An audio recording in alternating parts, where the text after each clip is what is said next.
mga kalapa babe, maaga po tayong nagising ngayon mga kalapa babe kasi nga po maglilinis po tayo ng ating bahay, mag general cleaning po tayo mga kalapa babe kasi nga po natulog po kami kagabi, nangangati na po kami sa bahay kasi maraming mga alik na po.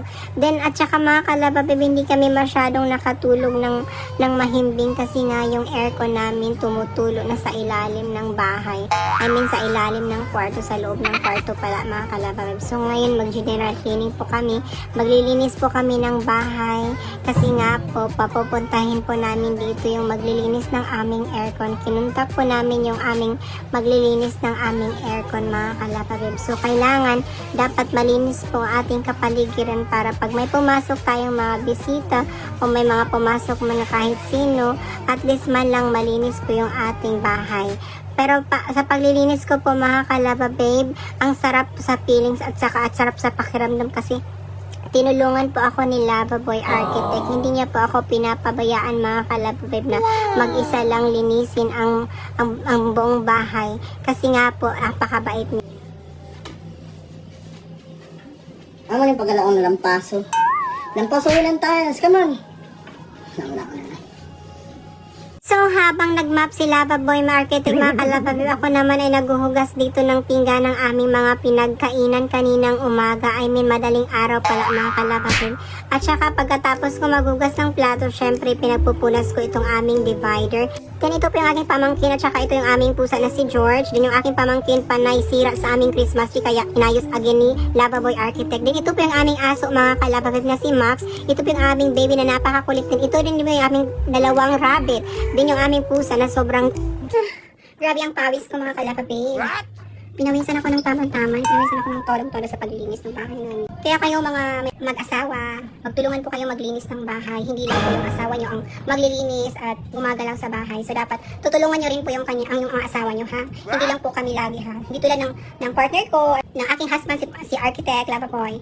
Napakaswerte ko po kasi sobrang matulungin po siya sa bahay. Naglilinis po siya. Tapos hindi niya po ako pinapabayaan na maglilinis mag-isa sa bahay. Lahat ng mga gawain sa bahay tinutulungan pa ako ni Lava Boy. So ayun. So kailangan maglinis po kayo. So ngayon naghihintay po kami ng maglilinis ng aircon namin kasi nga malinis na yung bahay namin pero yung aircon namin medyo hindi na po siya lumalamig, tapos hindi na po siya lumalamig at medyo may tumutulo na po na tubig sa loob ng kwarto namin.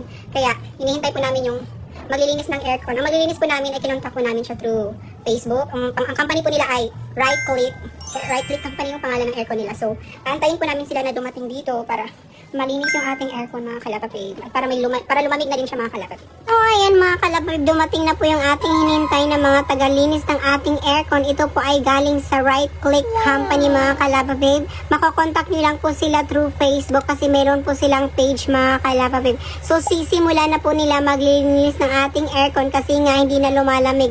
Then ang ganda ng gamit nila mga kalapa babe kasi Kawasaki. High technology na po siya, hindi na siya mano-mano. Kaya kukunin na po nila yung aming aircon sa loob ng kwarto para masimulan na po nila itong linisin mga kalapa babe. Para pagtulog natin mamaya masarap ng ating himbing at saka hindi na mabaho ang buga ng ating mga aircon mga kalapa babe. So kailangan every 3 to 4 months po pala talaga tayo maglilinis ng aircon mga kalapa babe. Kasi nga po kapag hindi siya nililinisan, hindi po siya lumalamig at saka tumutulo po siya sa harapan ng aircon mga kalapa babe. Kaya ito na po sisimula na po ng ating mga taga-cleaning.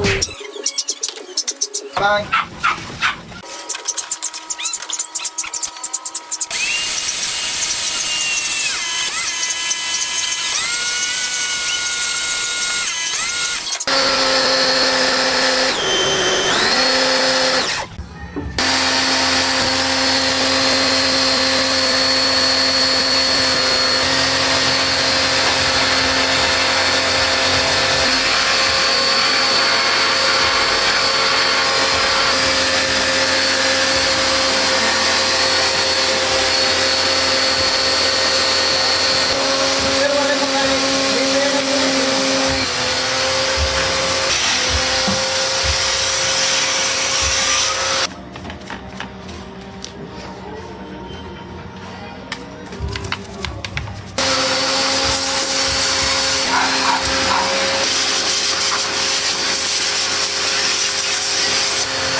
kalabab, natapos na din ang paglilinis ng ating aircon ng ilang taon, char. Natapos na po ang paglilinis ng ating aircon mga kalabab, kaya ready na pong ikabit, kaya ready na po natin itong gagamitin. Sobrang excited na po kaming gumamit ni Lavaboy Architect kung ano ang feeling ng bagong linis mga kalabab. Then pagkatapos yan mga kalabab, ang sarap na din ang feeling ng aming mga baby kasi malamig na ang aming buong bahay kasi malinis na po siya.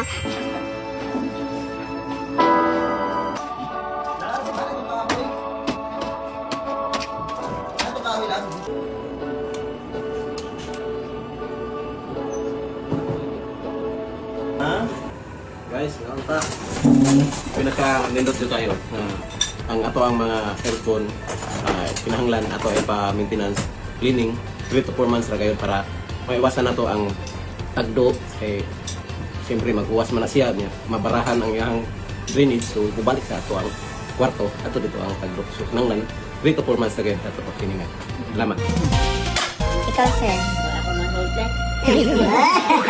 Nasold ka na sa ikan. Kabaro.